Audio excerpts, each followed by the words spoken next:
नमस्कार, मैं संजय पांडे और आप देख रहे हैं समाज की बात। आजकल उत्तर प्रदेश में स्मार्ट मीटर की चर्चा बड़े जोरों से है और अगर आप उत्तर प्रदेश से हैं तो कुछ बातों को आप ध्यान में रख लीजिए, क्योंकि स्मार्ट मीटर को लेकर के सरकार ने कई सारे ऐसे फैसले किए हैं जो आम ग्राहकों को काफी प्रभावित करेंगे। और आप देखेंगे कि जगह जगह ऐसी चर्चा चल रही थी, सोशल मीडिया पे तमाम जगह ये पटा पड़ा था कि स्मार्ट मीटर की वजह से अगली बार भाजपा की सरकार चली जाएगी, सरकार को काफी दिक्कतें होगी, तमाम तरह की बातें आ रही। और यहाँ के ऊर्जा मंत्री, यहाँ के विद्युत मंत्री शर्मा जी और यहाँ का जो प्रशासन है इसको लेकर काफी चिंतित है। और खास तौर पर जो विद्युत डिपार्टमेंट है यहाँ का, उसको भी काफी दिक्कतों का सामना करना पड़ रहा है। क्यों? क्योंकि यहाँ पर लोग जो गरीब किसान है, जो ग्रामीण है, वो काफी परेशान दिखाई दे रहा है इस स्मार्ट मीटर को लेकर के। तमाम तरह की शिकायतें आ रही है। लोग बार बार कह रहे थे कि नहीं, इतने रुपये हमने 300 का भरवाया, 2 दिन चला, तो किसी का कहना था कि तुरंत कट जा रहा है, यहाँ पर दिखा रहा है पावर, वहाँ पावर कट जा रहा है। जबकि सरकार का कहना, हमने कहा कि आप जान लीजिए 2-3 नियम इसके लिए बदल चुके हैं। पहला तो यह है कि 45 दिन तक आपका मीटर अब कटेगा नहीं पैसे के लिए। और जो दूसरी बात है कि अब कोई भी नया किसी के वहां भी अगर पोस्ट पेड मीटर, तो उसको हटा करके प्रीपेड स्मार्ट मीटर नहीं लगाया जाएगा, यानी उसको प्रीपेड नहीं किया जाएगा बिना आपकी इजाजत के। और जो तीसरी सबसे बड़ी बात है वो ये है कि अगर आप चाहते हैं कि आपके पास स्मार्ट मीटर है और आप उसको पोस्ट पेड में जाना चाहते हैं प्रीपेड से, तो उसके लिए भी 3 महीने की समय सीमा है कि 3 महीने के बाद आप उसमें जा सकते हैं। लेकिन जो सबसे बड़ी उसमें खूबी है कि आपके ऊपर कोई बकाया नहीं होना चाहिए, आपके ऊपर कोई भी बकाया राशि नहीं होनी चाहिए, नहीं तो आप नहीं जा सकते हैं। जो आप पोर्ट करवा सकते थे 3 महीने बाद कि नहीं आप प्रीपेड से पोस्ट पेड में जा सकते हैं, ऐसा नहीं हो सकता है।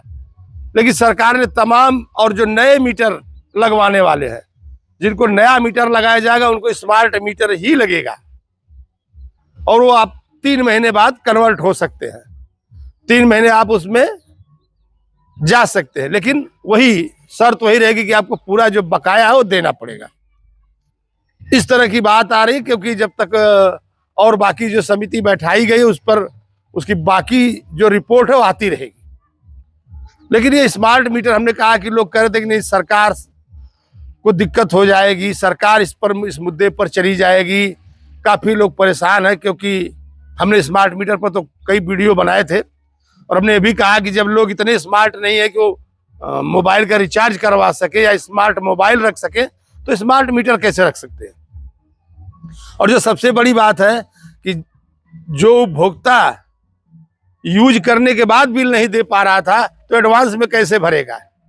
कहां से किसी गरीब के पास एडवांस में पैसे आएंगे?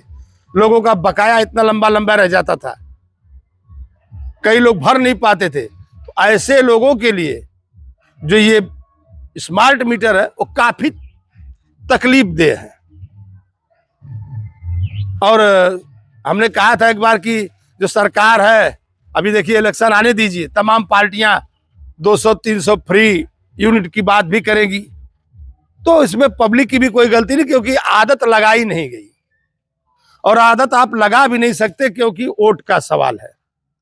और ये वोट का सवाल आज इतना भारी सवाल बनता जा रहा है कि जिसका कोई ठिकाना नहीं है।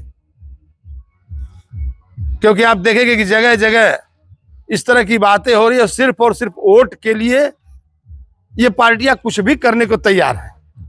आप तमाम देख लीजिए, तमाम ऐसी घटनाएं हैं देश में, प्रदेश में, हर जगह कि सरकार वोट के लिए कितनी झुकती है।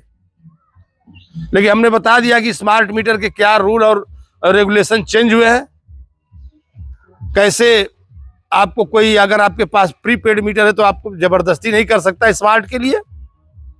और आप 3 महीने बाद नए कनेक्शन धारक है अगर आप, या आपके पास पुराना स्मार्ट मीटर है, तो आप प्रीपेड में जा सकते हैं। लेकिन पूरा बकाया चुकाने के बाद और जो बाकी दिक्कत है उसके लिए आप उनका जो ग्राहक सेवा केंद्र वहां पर आप संपर्क कर सकते हैं।